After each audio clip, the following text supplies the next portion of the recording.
we didn't have one for the Hudson Valley.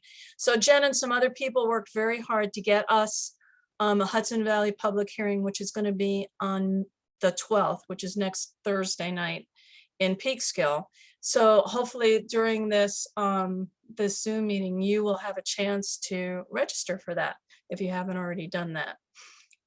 So Jen is going to go over what's in the plan, why it matters to the Hudson Valley, and how you can participate. Okay. And we're really, really, really happy to have Jen here to tell us about this. Take it away, Jen. Well, thank you, Amy. And also thanks to Melissa behind the curtain. So, and UACT and New Yorkers for Clean Power for putting this together and getting the word out about it. And for all of you for being here to help make sure that New York's climate plan makes good on our state's commitments to respond to the climate crisis and transition to a clean energy economy. It took a lot of work by many, many people to get the Climate Leadership and Community Protection Act passed. But it is really nothing compared to what it will take to implement the law. And this is really where the rubber hits the road. And we're at the public comment stage on the draft scoping plan.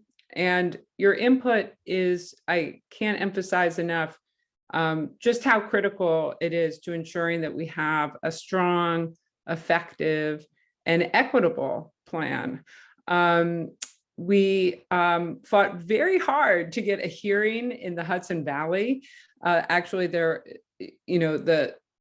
were hearings organized across the state, and kind of like unbelievably, our region was left out. And we sent a letter signed by over 540 folks, probably people on this Zoom tonight, including people on this Zoom tonight, pushing for a plan, making sure that we had the opportunity to weigh in. And we succeeded in getting a hearing added in Peekskill on May 12th. Now we have to show up and make our voices heard. This is particularly important because there has been a massive campaign launched by the fossil fuel industry to weaken the plan. It does pose an existential threat to the industry, at least in New York, because it's the plan to shift off of fossil fuels. There's an industry campaign. It's actually, even a show of hands if anyone's watching the Frontline series on the fossil fuel industry. It's I just started it, but it's fascinating. But the American Petroleum Institute, which is talked about in that Frontline show, was responsible for sowing the seeds of climate science denial for decades, and is now in New York sowing the seeds of climate solution denial, and is joined by our utility here in the Hudson Valley, Central Hudson, as well as most other utilities, though not Con Ed, and business organizations and trade and the trade unions. And I want to come back to that tonight, because it's really important that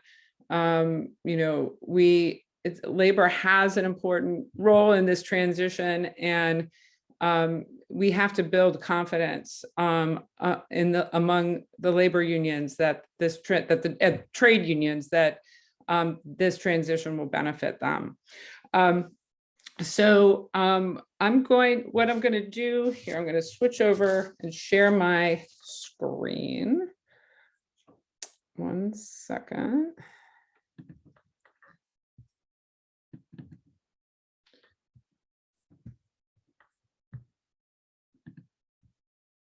Sorry, it always takes a little while to set this up. There we go. Okay, so what I'm going to do, oh, this is a picture from when we were all rallying to pass the Climate Leadership and Community Protection Act in Albany. It was a very, very exciting day. What I'm going to do tonight is to give an overview of the scoping plan, as Amy mentioned, the sort of the who, the how, and the what. I'm also going to cover the key recommendations in 4 emissions sectors that together account for 85% of New York's emissions. That's the buildings, transportation, electricity, and waste sectors. And lastly, we're going to talk about how you can participate in the process. And I'll share some resources with you to help you prepare. So I mentioned that I was only covering 4 sectors. It is a large plan. It's 330 pages, plus there's another 500 plus pages of appendices. But I just wanted to kind of share the contents with you for a moment, give you a quick look of what's in it. So just so you know what I'm not covering, I don't want you to think that this is comprehensive, entirely comprehensive. It makes some great bedtime reading if you'd like to peruse it in the next before the hearing. Okay, so what is the draft scoping plan? So the scoping plan is the implementation plan, basically, to reach the goals of New York's Climate Act, which is one of the strongest climate laws in the country. It commits New York to reducing greenhouse gas emissions by 40% by 2030 below 1990 levels and achieving net zero emissions by 2050. So it's an 85% reduction in emissions, and then that remaining 15% has to be kept out of the atmosphere, and preferably sequestered in our natural lands, our working lands, our forests.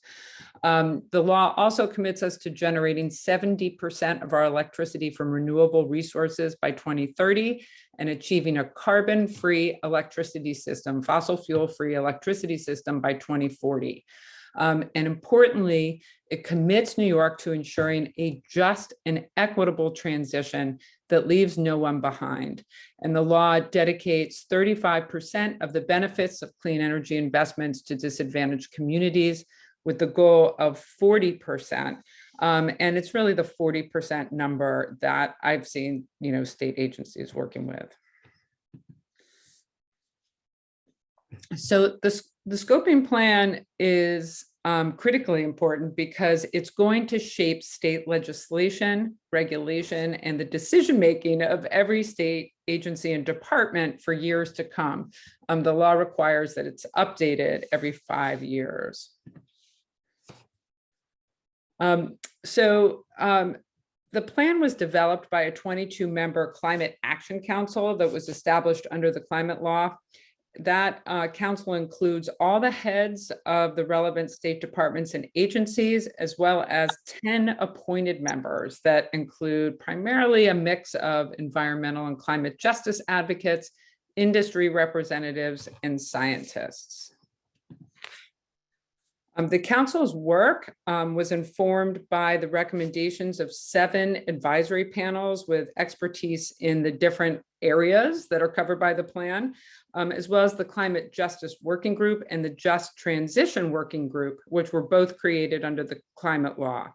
And I just want to mention that the Climate Justice Working Group is also responsible for developing the criteria for disadvantaged communities. I recall that I just was talking about that promoting a just and equitable transition.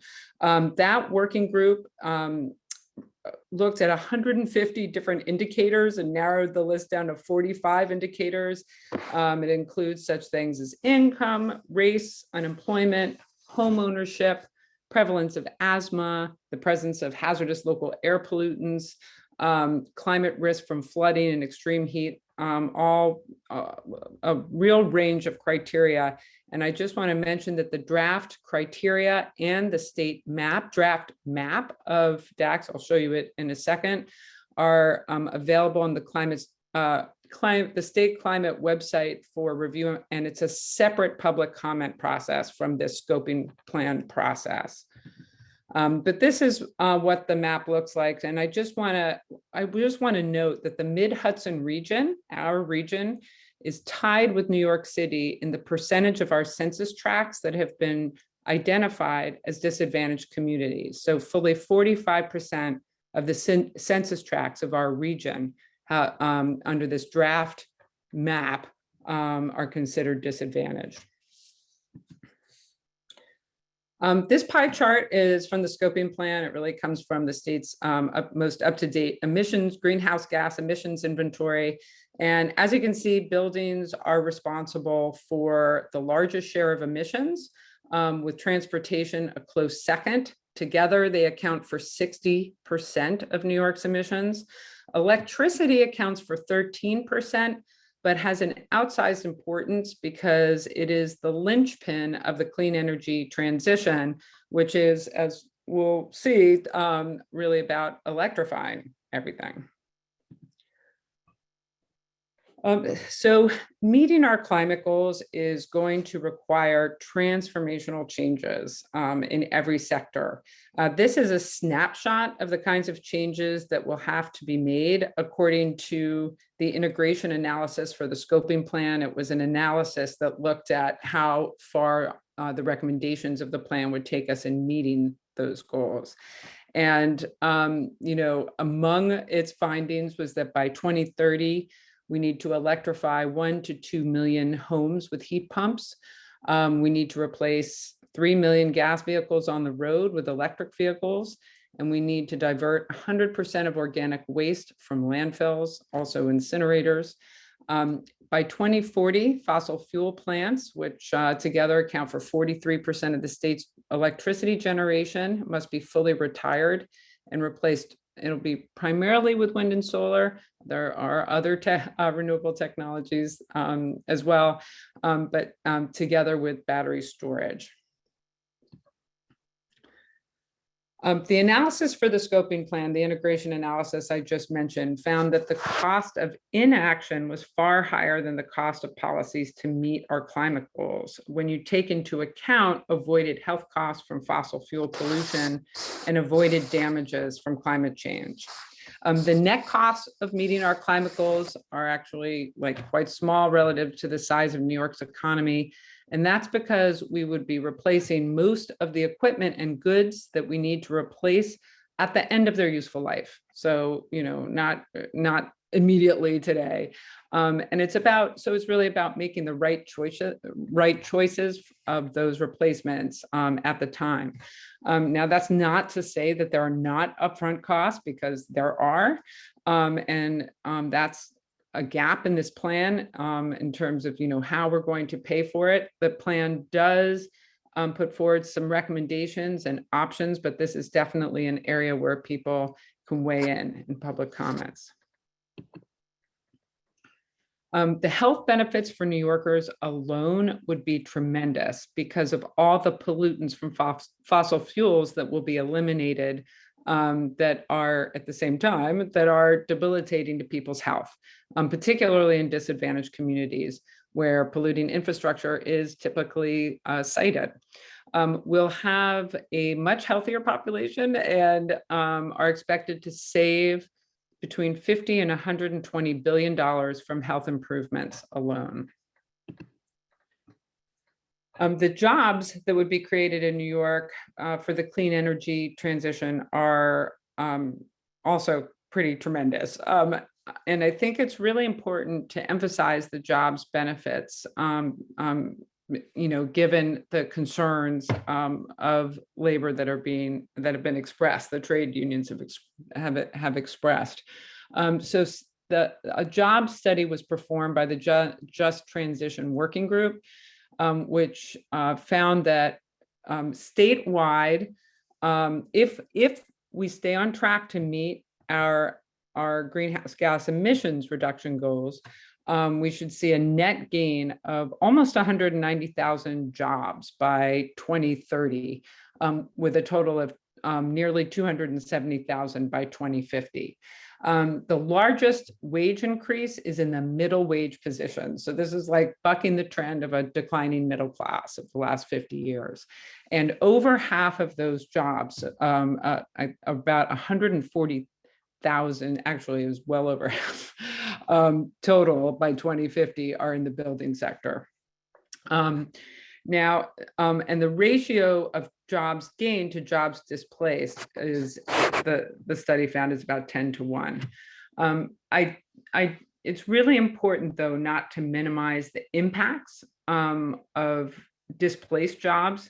A big focus of the climate law is to ensure a just transition, putting the policies and programs in place to protect workers and their families and provide the resources and training needed to shift to clean energy occupations. But this is something that is incredibly important, an incredibly critical component of this clean energy transition.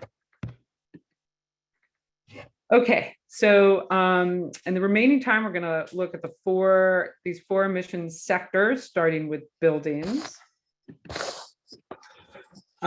As I mentioned, buildings are the biggest source of emissions, about a third of emissions in New York, and eliminating those emissions is also really the toughest nut to crack, because we have over 6.2 million buildings in New York that need to be most of them need to be made more efficient and electrified. Much of New York's building stock was, built before there were energy codes. So there's a lot of work to do.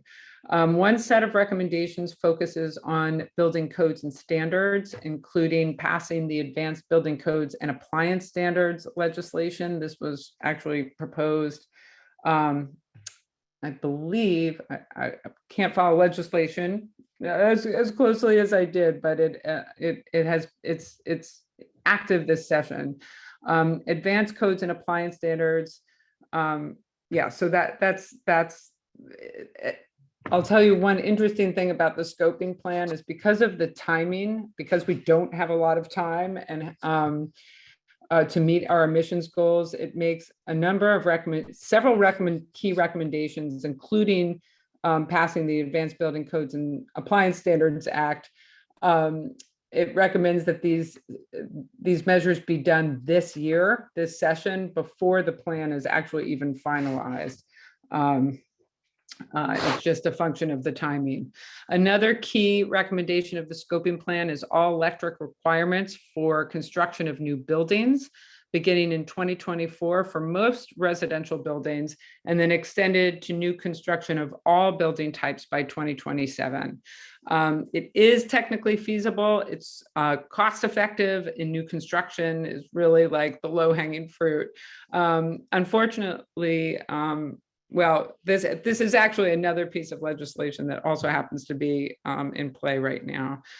For existing buildings, the scoping plan recommends that by 2030, zero emission standards should be in place for end of life replacement of fossil fuel heating and hot water equipment, with a 2035 date for large multifamily and commercial properties.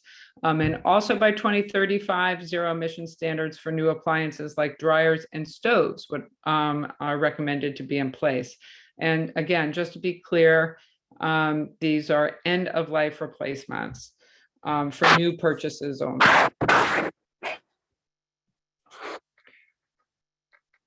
So as we transition to electric technologies, efficient electric technologies, we have to be transitioning off utility gas, which is what most New Yorkers currently use. I think it's about 65% of New Yorkers rely on utility gas. This is a complex undertaking because it's tied into a wider utility gas system. So the shift has to be carefully coordinated and cannot increase the burden on low and moderate income households. The scoping plan recommends that a couple of things happen as soon as possible. Critically, the laws that govern utility gas and electric service have to be made consistent with the Climate Act, eliminating utilities' obligation to serve gas to anyone who asks for it, and supporting the transition to an equitable, energy efficient electrification. NYCP and the utilities also have to immediately stop promoting gas and must ramp up marketing and incentives for heat pumps. And finally, and by the way, in this state budget, a new $5,000 geothermal tax credit was passed as part of that budget, and that's sort of in line with the recommendations of this plan. And finally, and importantly, the planning has to be done to transition to clean heating and cooling systems in a way that maintains affordable, safe, and reliable service. There was a bill has actually been introduced by Senator Kruger called the Gas Transition and Energy Affordability Act. It provides kind of the comprehensive approach that is needed and should really be incorporated into the scoping plan. So it's really important that there are no false solutions promoted in the scoping plan.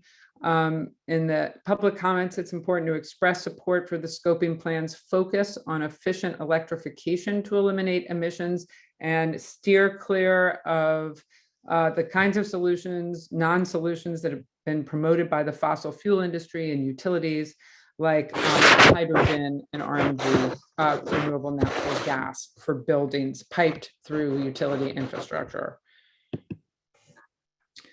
Finally, and critically, the scoping plan has to include a firm commitment to the $1 billion annually that will be needed to support disadvantaged communities and low and moderate income households in transitioning to efficient electrified homes.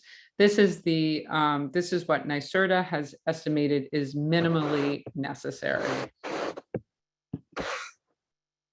Okay, moving on to transportation. Again, this is a close second to buildings in its share of greenhouse gas emissions at 28%. A big part of the solution here again is to electrify, though it's not all of the solution. We also have to expand public transportation as an option for folks, particularly outside of New York City.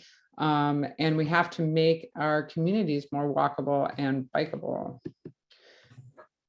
So thanks to a bill that had been introduced by Senator Pete Harckham. It was signed into law in December.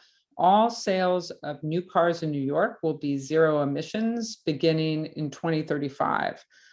We have a gap though, because as I mentioned earlier, the analysis of the scoping plan estimates that we need to increase EVs on the road to about 3 million by 2030. And EVs are more expensive than gas-powered cars currently. So really the only way to make this happen is through policies that affect pricing and contribute to cost parity.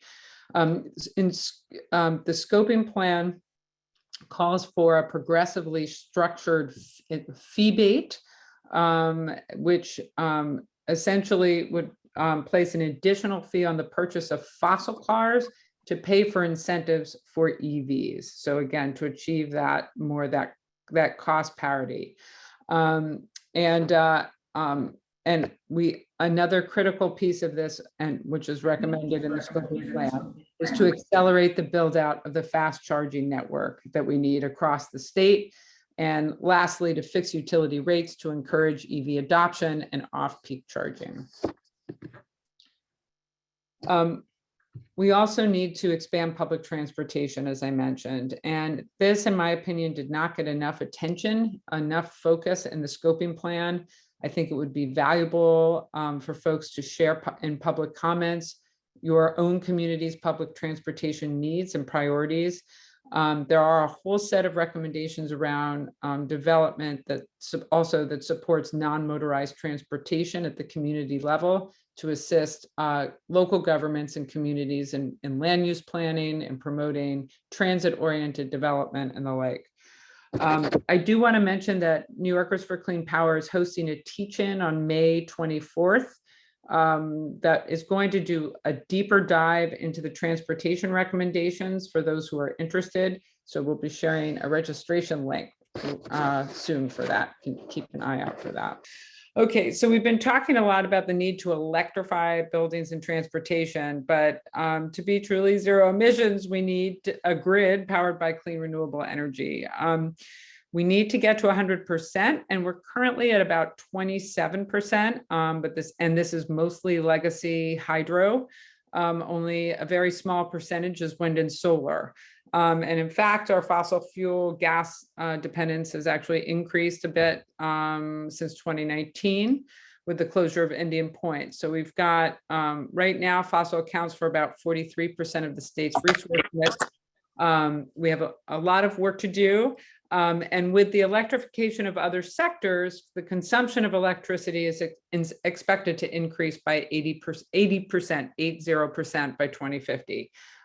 So we have a lot of renewables to bring online. The good news is that we already have a clean energy standard in place. The Public Service Commission has revised the standard to meet our 2030 renewable target under the Climate Act, which is to reach 70% of our electricity from renewable sources by that date. This standard requires utilities and energy providers to procure increasing amounts of renewable energy over time until we reach those targets. But of course, those renewable projects have to get built. And there are a number of scoping plan recommendations that focus precisely on this issue. And we need to greatly expand storage capacity, both to meet short duration needs, like when everyone is using power at home, after work and school, as well as long duration storage needs, or some resource that can be called upon during a bitter cold week in winter when all heat pumps are running at full tilt and the sun is not shining as much. To meet our emissions goals, the scoping plan really needs to come down firmly on the side of prohibiting permitting of new fossil fuel infrastructure. And this is, I think, something that's important to emphasize in public comments. It's also important to support the plan's call for regulations by the Department of Environmental Conservation to ensure a continual decline in emissions from power plants until we reach zero emissions by 2040. As recommended by the Climate Justice Working Group, the first plants that close should be those that disproportionately impact disadvantaged communities. There also have to be protections in place for all communities affected by plant closure, including support for workforce transition, and that really has to start early, long before plant closure, funding for localities to offset lost property tax revenue, and an enforceable requirement that the power plant owner is responsible for site remediation. I think it's very important to support scoping plan recommendations to set an annual megawatt target for state permitting of renewables so that enough projects get built to supply our needs. And the same goes for battery storage. The plan actually recommends either expanding the clean energy standard to include storage or create a separate storage standard, which we very much need. Other important recommendations focus on supporting high-value renewable projects that contribute to equity, resiliency, and smart land use, like expanding agrivoltaics. There is a huge potential in New York for that. That's the co-location of agricultural activities with renewable energy. And the utilities have to be required to better support renewables on the local grid, including expanding hosting capacity, speeding up review of interconnection applications, and the like. And there is a lot that needs to be done to better support local communities as partners in the clean energy transition, including providing mapping tools and resources for streamlining permitting and zoning. There's actually great projects underway. The Clearwater, New Yorkers for Clean Power are doing to help communities. We can talk about that afterward, but use Scenic Hudson's incredible solar mapping tool to really plan for their communities. But this planning is so important. It's very community specific. And nationally, there is and in New York, there is a strong trend, sentiment a sentiment that's growing against the siting of these renewable resources. So, it's just critically important that communities are partners in this process, and that we're supportive of them as we shift to a renewable energy economy. Which brings me to another important point that I don't think gets enough attention in the scoping plan. So reaching our climate goals depends upon public support and engagement, and also inspiring young people to pursue clean energy careers to make that transition happen. The scoping plan should direct NYCP to support a well-funded statewide public information and education campaign. I can't emphasize enough how important that is. And our K-12 education system should better integrate climate change into the curriculum. Work also has to begin immediately to recruit, train, and skill up the necessary workforce. Unless New York begins now to develop this workforce, trained workers will not exist to fill the jobs that we need. And we need to make sure that there are strong labor protections and standards in place across clean energy sectors as well. Okay, this is the last sector we're going to touch on today, which is waste. This accounts for 12% of emissions, although I just want to emphasize that's only end-use emissions and doesn't take into account the huge life cycle emissions of products and packaging. For those who are interested, we had New Yorkers for Clean Power hosted a virtual teach-in with Judith Inc. Just on the scoping plan recommendations on waste. And this link is in our public comment toolkit, which I'll share at the end of this presentation. We don't really have time now to review all of these recommendations, but the focus of them is on reducing waste altogether and ensuring that by 2030, no organic waste is landfilled or incinerated in New York. Edible food waste can be used to help feed the 1.5 million food insecure people in New York.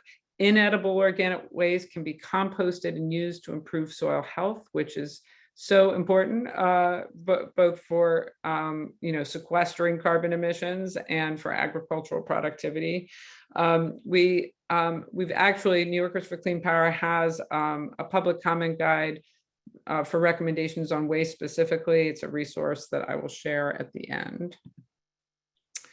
The scoping plan plan makes a number of recommendations around waste reduction, including extended producer responsibility programs, by request only legislation to reduce single-use plastics, requiring minimum levels of recycled content in products, basically, really geared toward reducing waste and reducing plastic waste in particular. There was a recent report, it was actually in October of 2021 by Beyond Plastics, Judith Eng's organization, that found that greenhouse gas emissions from the US plastics industry is on track to surpass that of the coal industry by 2030. So we do have solutions. It's really about implementing them. Okay, so that was like the quick and dirty overview of the scoping plan. As I said, I can't emphasize enough how important it is to get involved in this process. The public hearing for our region, it will be held Thursday, May 12th. That's next week from 4 to 7 p.m. It's in Peekskill at the Paramount Hudson Valley Theater. You do have to pre-register in advance.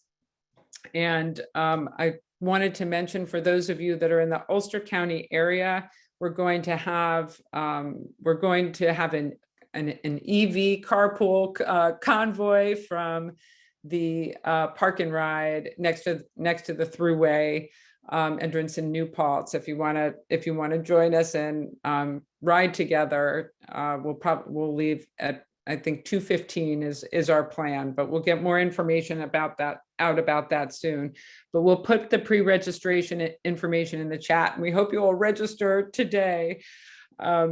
It's as I said, it's just, I can't emphasize enough how important it is. So beyond pre-registering, just it's important to understand that this public comment period, you have 2 minutes to speak. It's very short. So it's important to prepare what you're going to say ahead of time. You're not going to be able to really get deeply into recommendations. It's about 240 words, 2 minutes, if you want to write it down first. And so we suggest practicing it. You don't have to memorize it. You can read the statement, but they are cutting people off at 2 minutes. And, you know, in your statement, you have to identify yourself and where you live. And it's really valuable to just make it personal. You know, why is this important to you? And some key points that we think are really important to consider making in your comments, you know, and that really counter the false narratives that are coming from the fossil fuel industry. But, you know, we need a strong plan to shift off of fossil fuels. All electric solutions to replace fossil fuels in buildings and transportation powered by clean renewable grid. This is the overarching strategy of the scoping plan. This pathway is going to create the most jobs. As was mentioned in the job study, you know, it will create hundreds of thousands of jobs in the coming decades. And it will have the really important co-benefits of improving health and quality of life for New Yorkers. So you obviously can't, you can pick a couple of points to focus on in your 2 minutes, but these are, I think, are really important themes to emphasize. You can also submit written comments, and we're encouraging people to do both because they really, the in-person hearings and you know, the written comments serve different purposes. In the written comments, you can really get more into details about specific recommendations, about the needs of your community. New Yorkers for Clean Power has put together a public comment toolkit to make it easier for you. The link is on this slide, and we'll share the slides with you as well. We also have various public comment guides in specific sectors and buildings, electricity and waste, and there's a transportation guide forthcoming. But it's very valuable to submit written comments as well. I know it's a lot, but you know, it's worth it to address the climate crisis. And just to give you a sense of the scoping plan timeframe, the public comment period, the Hudson Valley hearing is the last in-person hearing.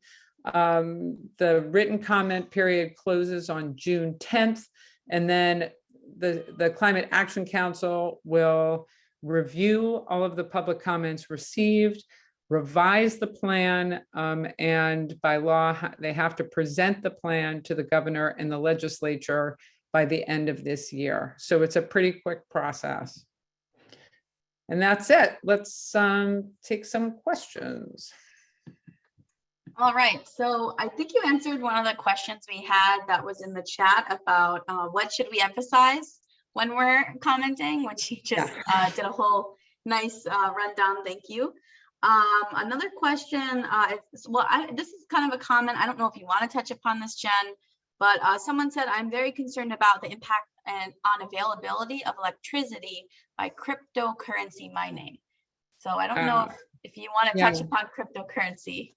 So that this is an industry that you know, was on no one's mind when we were working on the Climate Leadership and Community Protection Act. It's a new industry, and you know, as has been well publicized in the media, has a real outsized impact on greenhouse gas emissions. And there are different, types of validation methods that are used. Cryptocurrency mining, by the way, when you hear that, the mining operations, it's the running of large computers, basically, to solve complex puzzles. Bitcoin, and the main cryptocurrencies have a validation method that requires, it basically builds energy waste into the design of the validation method for cryptocurrency. So there is legislation. I believe a bill just passed the assembly that would place a moratorium on the permitting of fossil fuel infrastructure for the use, for that purpose, and require an examination by the DEC of the compatibility of the industry with New York's climate law. The scoping plan itself, I didn't touch on the industry sector section. That's a separate section. It gives only a very passing mention to cryptocurrency mining operations. But it is something that, is worth weighing in on in your public comments. Great, thank you. I see Kitty Brown, you have your hand raised. I'm gonna ask you to unmute. Okay, hi, thanks so much. Kitty? Can't wait to put all this together into comments. I'm wondering if there's a way that we can loop the industrial development agencies throughout the state into requiring compliance. I attended the public hearing last night on the new cannabis manufacturing plant in thing, and there was no discussion at all of how incredibly energy intensive that particular industry is. And so I'm just hoping that there's some way we can incorporate everything you just talked about into the application process when people are seeking tax exemptions. Right. Well, two things. One, I'm on the Cannabis Control Board in New York State. I'm the Senate's appointee to that board that's currently creating the regulations for the industry. And that is the drumbeat that I beat on that board.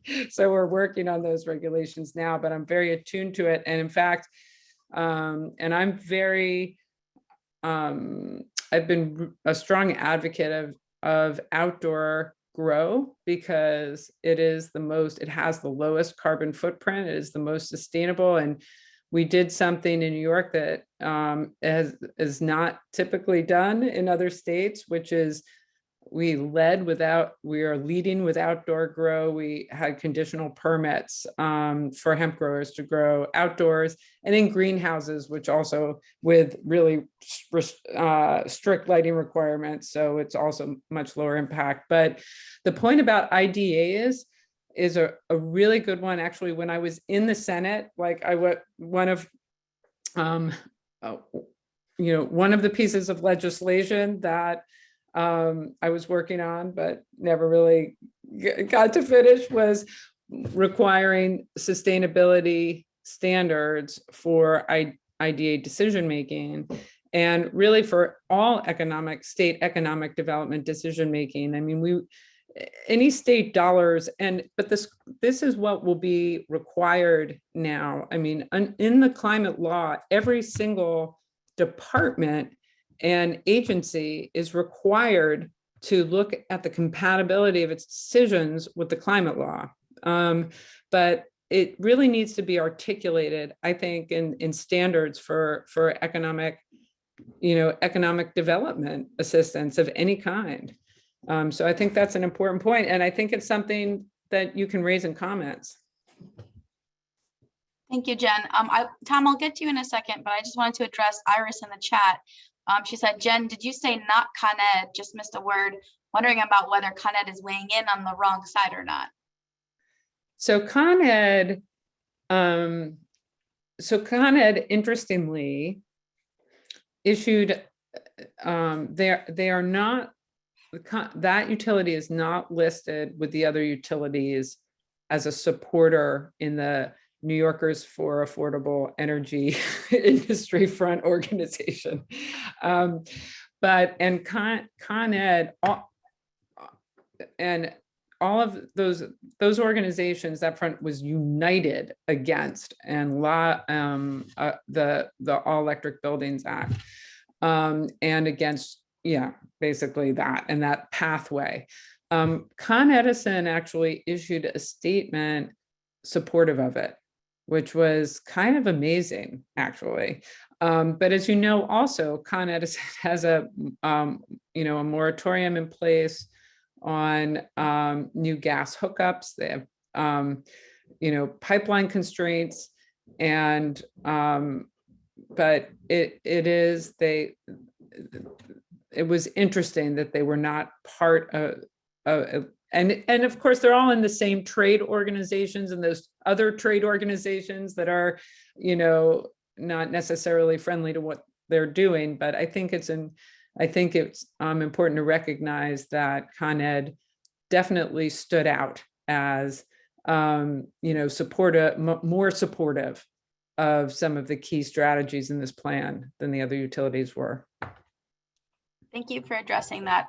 Tom, go ahead and ask your question. I'm going to ask you to unmute. Sure.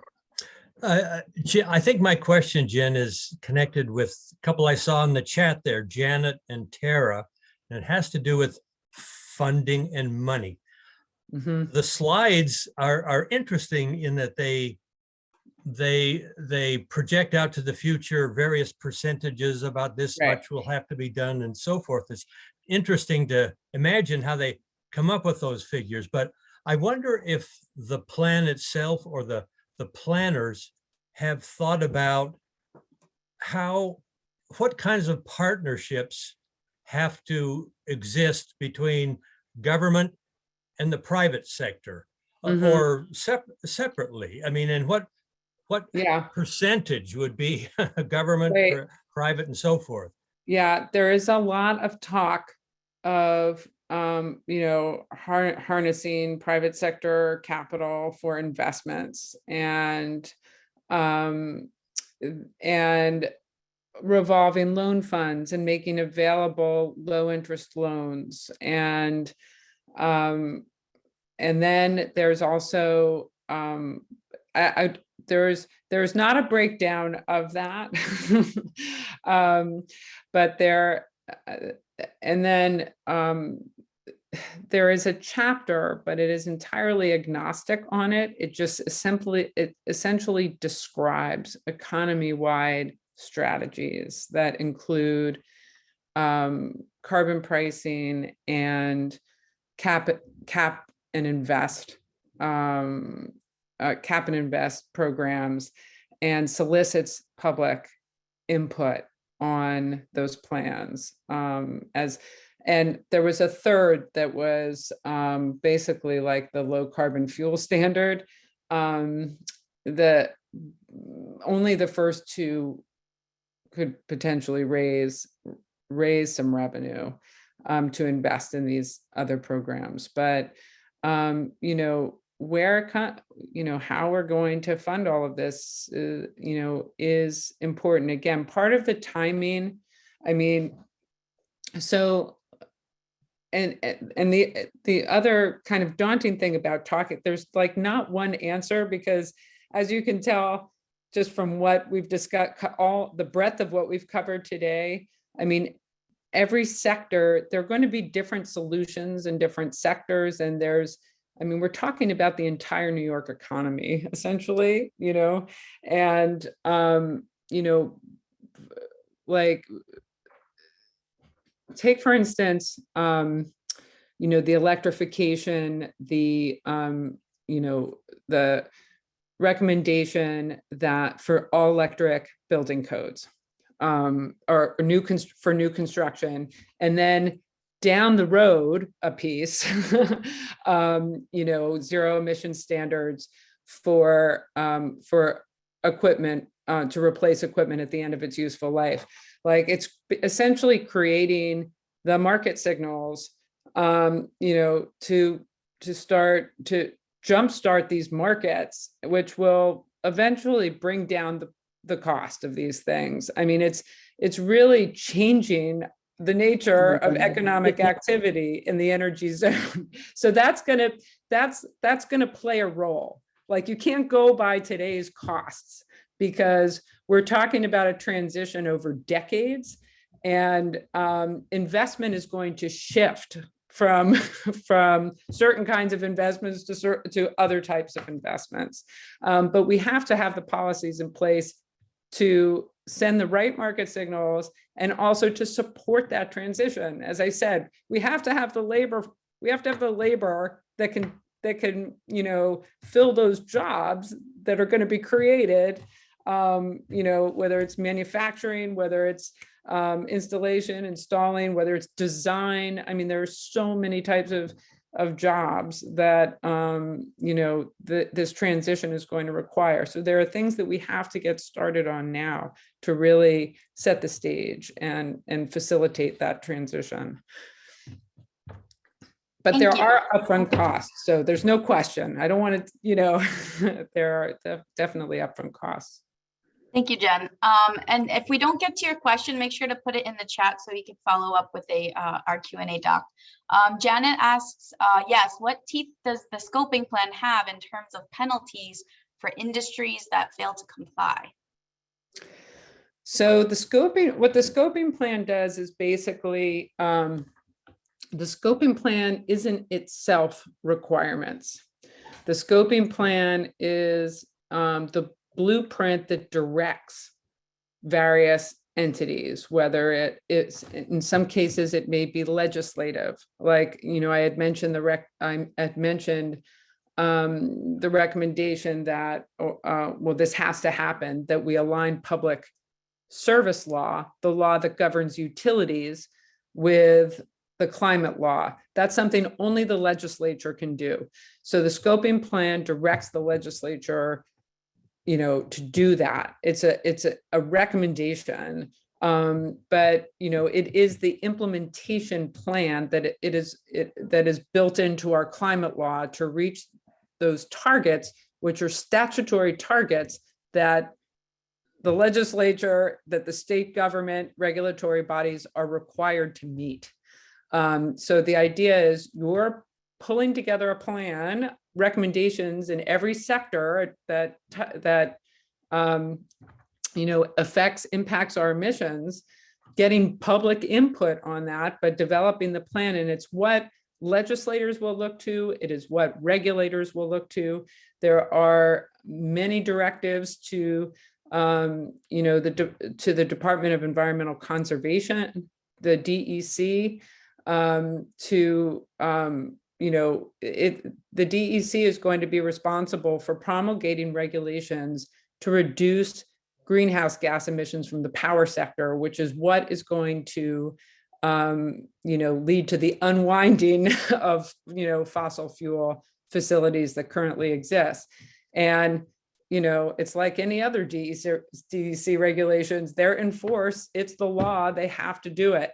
Now, at the same time, you have to ensure reliability. So, it's important that, as it's a coordinated process. You are transitioning off of fossil fuels, but you have to simultaneously be building out the renewable infrastructure and the storage infrastructure to make sure that we have a reliable grid in that clean energy transition. So thank you. We're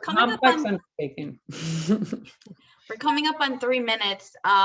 Do you have time to answer maybe one more question? Sure. And also we want to plug an event going on tomorrow. So Zach, if you want to ask our final question, I know you've been waiting patiently. Hi. So I know you talked a little bit about like the long-term market responses to the policies that are coming forth, and Tom's question got me thinking a lot about the plastic requirements and what potential private sector investments are being made in plastic alternatives, specifically related to like just the impact on businesses and what, if anything, is being done to sort of mitigate the upfront costs to businesses in the short term? Because I think that's something we Right. hear about a lot with plastic. Right. So first of all,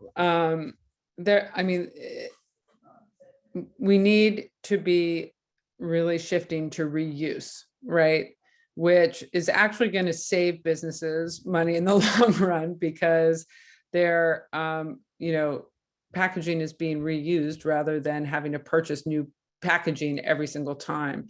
But, we have to put the policies in place to encourage that. And I've been giving a lot of thought to this, because especially in like the cannabis industry, for instance, plastics, single-use plastics is a huge issue. There are alternatives are more costly, like, hemp packaging and that sort of thing. Again, because it's so plastic is so accessible, and all of the costs of plastic use are externalized to the rest of society and the economy rather than internalized. But if we have the right policies in place, we should be basically moving away from it, reducing use, and requiring that more of having, post-consumer recycled content requirements to ensure that a more circular economy. But, there are higher costs to alternative packaging at the moment. That is true. But again, we have to go down the path of reuse, and we have to, put in place EPR and put it on the producer to pay these costs. It shouldn't be our communities that are paying for it. It shouldn't be our local governments that are having to pay for the waste, and our taxpayers there are costs we all pay for after we purchase the products. So it's more about getting the industries to, pay the costs that they've put on us, essentially. All right, thank you so much. Okay, I want to be mindful of everybody's time.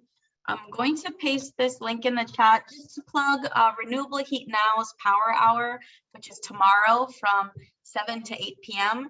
They actually moved their event tonight to tomorrow so that we can give Jen all the time to talk about this very pertinent Hudson Valley hearing. And at that event, they're going to be focusing on driving their 3 remaining bills across the finish line and talking about the CLCPA and how to fight the opposition, kind of some of the things we talked about today with the union members. And yeah, we wanted to thank Jen for presenting, and also for, again, getting the Hudson Valley hearing, and everyone else who, there are probably a lot of people on this call that were part of that effort. And, one of those 500 and how many signatures that we did get in a week's time, which is just amazing. But thank you, Jen. Sure. Thank you very much, Jen. Alyssa, can I just say one thing? There's a question about detailed information about potential green jobs and more specific green jobs descriptions. And I just want to set, Melissa, I don't know if you would just want to mention that the green jobs map on the New Yorkers for Clean Power. Yes, so New Yorkers for Clean Power has a clean jobs map, and you can find it on our homepage. There's a link to it, and we actually highlight jobs all across New York State and even remote opportunities, and also workforce development opportunities and workforce training.